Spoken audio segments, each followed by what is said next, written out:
Is Anthony Edwards the NBA's next great superstar, or its next villain? He's got the jaw-dropping dunks and the swagger, and at just 23 years old, he is quickly becoming the face of the NBA. But with the spotlight comes the heat, and this young stud knows how to stir the pot. He's fired shots at NBA legends, complained about double teams in interviews, and picked up fines for his obscene interactions with fans. Love him or loathe him, everyone's watching. This is the story of how Anthony Edwards has become the most electrifying and polarizing young star in basketball.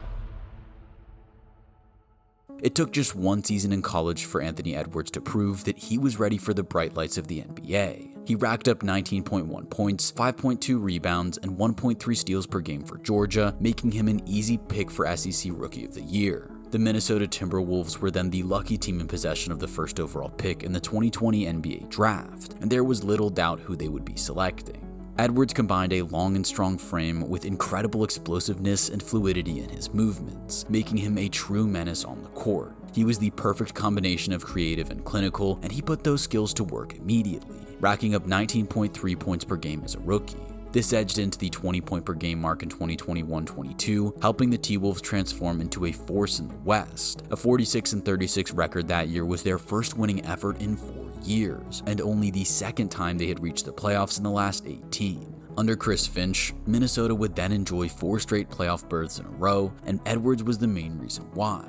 His points per game average has increased every single season, earning his first All-Star nod in 2022-23 with a 24.6 point per game effort. At just 21 years old, the youngster was already one of the best in the league, pegged as the next legend of the sport, and the spotlight never dimmed, when notching 25.9 points per game in 2023-24 and 27.6 points per game in 2024-25. Edwards had turned the Minnesota Timberwolves into a legit powerhouse in the West, leading them to their first consecutive playoff berths since the early 2000s, and doing it with a swagger that struck fear into anyone going up against them. To achieve so much in such a short time in the NBA is extraordinary, but to Ant's credit, it hasn't stopped him from looking for ways to improve. In 2024-25, he took his game to a whole new level by thriving from deep. His 39.5% hit rate on threes is comfortably a career best, causing him to lead the entire NBA with 323 pointers made. That's 9 more than Steph Curry in third, and a whopping 65 more than Derek White in fourth. In comparison, Edwards made just 193 pointers in 2023-24, which emphasizes just how far this part of his game has come along. However, finding the bucket from beyond the arc isn't the only new addition to Anthony Edwards' game. Years singled out as the next big thing are always going to inflate your ego, and Anthony's was already pretty big. The youngster has found himself in hot water more often than he would like over the last year or so for things he has said in interviews, and his most recent interaction with fans landed him on the NBA Commissioner's naughty list. In a playoff clash with the LA Lakers in April 2025, Edwards was filmed going back and forth with some of the home fans. They took several digs at various stories circling about Edwards' personal life, and how does he reply? Well, I guess we can let the tape do the talking.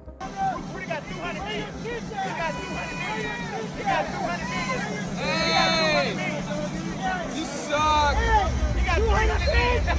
I got 300 million! Oh, what? Let's go, man!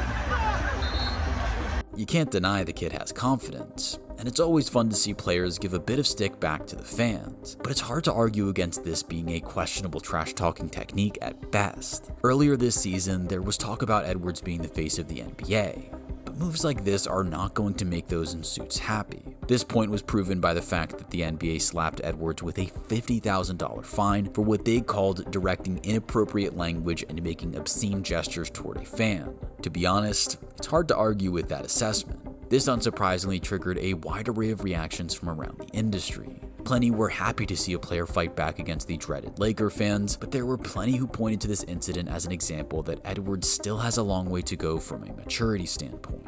This kind of behavior is ridiculous. And it's not even like juvenile, like you say, well, he's a young. This is like you're grabbing your body parts and talking about your body parts in public to fans. Really? That's the guy I want to be the face of my organization, holding his organ as he's the face of the organization. You It's are. disrespectful. There are women there. There are kids there. Am I right or wrong, Kelvin? In fairness to Ant, he's admitted already that he doesn't want to become the face of the NBA, and there's absolutely nothing wrong with that. Instead, it appears he is taking on the role of the NBA bad boy. And to be fair, there is plenty of value in that as well. The NBA needs these kinds of polarizing characters, and Ant's behavior this year suggests he is heading in that direction. Just a couple of months before that outburst at a fan, Edwards picked up a $35,000 fine for failing to leave the court in a timely manner, before compounding the issue by hurling the ball into the stands in another game against the LA Lakers. This occurred because Edwards picked up his second technical of the game for directing profanity towards a ref. This took his technical fouls tally up to 16 on the season, making him the first player since DeMarcus Cousins in 2016-17 to receive 16 of them before March. In total, Anthony Edwards has racked up $380,000 worth of fines for the 2024-25 season for various infractions that include swearing in post-game interviews, rude gestures towards officials, and of course, his run-in with the Lakers fans. In his entire career, Edwards has only been fined $500,000, which tells you how much he has ratcheted up the bad boy attitude in recent times. It's not just the league's front office that Edwards has been triggering though. The youngster showed off his naivety when telling the Wall Street Journal what he thought about the previous generations of basketball legends. He said, "I didn't watch it back in the day, so I can't speak on it. They say it was tougher back then than it is now, but I don't think anybody had skill back then. Michael Jordan was the only one that really had skill. You know what I mean? So that's why when they saw Kobe Bryant, they were like, oh my god. But now everybody has skill." That really is a surefire way to diss a whole generation of basketball legends who helped grow the sport into what it is today. There's no denying that the youngster has skill for days, but it seems a bit of a stretch to write off players like Larry Bird, Karl Malone, Scottie Pippen, Dennis Rodman, and many more who would probably have backed themselves to hold their own against Edwards in their prime. Of course, the sport has changed a fair amount, but that shouldn't deflect from the quality of basketball that was displayed back in the day. Magic Johnson certainly knows a thing or two about winning in the NBA, and he had this very simple response to Anthony Edwards' statement about players from his generation not having skill. Anthony Edwards just said the other day that there really wasn't any skilled players in the NBA back in the day outside of Michael Jordan. That's what he said. Your response to that, Irvin Magic Johnson? Well, you know, I don't never respond to a guy that's never won a championship. There's not nothing to really say. He didn't win a college championship. I don't know if he even won a high school championship. So that simple statement certainly should keep Edwards quiet for a while and be the ultimate motivation to get a title under his belt. Maybe then he can pass on his thoughts about how good the legends of the sport really are. The fact of the matter is that Edwards carries with him a level of confidence that outweighs his achievements. That's not necessarily a bad thing. It's great to have belief in your abilities, and it's certainly helped him get up to a pretty damn good level, but it also drops him into some self-made traps. For example, after losing to Boston in January 2025, Ant took heat for complaining about the double teams Boston slowed him down with. He complained that he is wired to score and that he was getting frustrated about not being able to show how good he was because of the double teams. Or is it to just stay engaged? Super hard, Yeah. super hard. Super hard. I mean, because I'm wired to score the ball, but it's not fun because I don't want to look like I'm not trying or not as good as I am, because I am, but I can't show it because I'm getting double teamed. It's definitely frustrating, you know, to see these guys cooking us and I can't cook them because of whatever the adjustments are. Yes, double teams are frustrating, but isn't that just something that good players have to deal with? You could argue that this was Ant's way of complaining about the rest of his teammates not stepping up, but that's not exactly good leadership either. The other team's job is to slow you down. And in that game, Boston proved they could do exactly that, and all Edwards could do was whine. Do you know what the great Kobe Bryant said when he was asked a similar question? You gotta send another one. Now that is a champion's response. From one NBA legend to another, Shaq was also not that impressed by Edwards' complaints. I've always had great mentors around me, and they would have told me I don't want to hear it. Pat Riley, I don't want to hear it. About double. Phil Jackson, Dale Brown, Uncle Jerome, I don't want to hear it. Great players figure a way out. Edwards went on to say that at the age of 23, his brand of basketball means he doesn't want to just be passing the ball.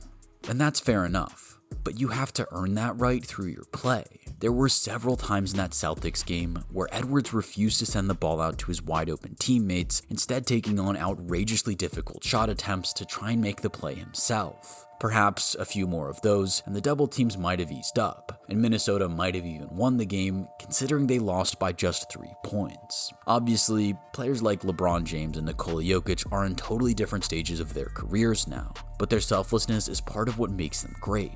They want to see their teammates succeed and understand that that will help them produce better performances as well. In that game against the Celtics, Edwards tried to do too much himself, scoring just 15 points in 36 minutes with a 31.3% field goal percentage. Of course, that was just one game, against a very good opponent at that. But combined with the interviews, shows an arrogant side to Anthony Edwards that risks turning him into one of the most hated players in the NBA, despite his current standing as one of its most exciting young stars. He has talent, no doubt, but he has yet to deliver playoff performances that warrant the attitude he has. After losing to the Dallas Mavericks in Game 1 of the 2023-24 Western Conference Finals, a dejected-looking Edwards told reporters that we were just a little tired, probably. First of all, that's not what the fans want to hear when your team are fighting for a shot at the NBA Finals. Secondly, as was raised by Draymond Green, I've been very, very, very big on Ant-Man's interviews after these games. And the reason being is because I know what those interviews mean. Number one, I'm looking for any little edge I can get. So if that means watching one of your interviews to get an edge, damn it, I'm watching. One thing that can come from watching an interview is you spot weakness. The great young leader that Ant-Man is and blossoming into, and I think he's going to be one of the best. I thought he showed weakness in the interview last night for the first time. The moment a great leader shows weakness, what does Cat follow up with in his press conference? Didn't play with enough energy, just looked tired. And you don't want to give guys an out, because guess what? If I'm the Dallas Mavericks, I'm watching that and I'm like, oh, they tired. Get greedy. Edwards has already received countless comparisons to Michael Jordan, LeBron James, and other legends, from people who want to peg him as the face of the NBA. Ant himself has said that he doesn't want that honor, but when you combine the lack of signature playoff moments, complaints in interviews, and a growing list of fines, there are concerning question marks emerging about whether he can be the face of a franchise, let alone the face of the NBA. Then you have to factor in the $40,000 fine he got in 2022 for using derogatory, homophobic language, and the accusations that he offered $100,000 to model Paige Jordan to get her to have an abortion in 2023. All in all, it adds up to an image of a talented young superstar who certainly has some growing to do. There's plenty of time for him to study the ship, and his numbers on the court certainly haven't been hit yet. But can he become the leader that the Minnesota Timberwolves need him to be? Let me know what you think in the comments.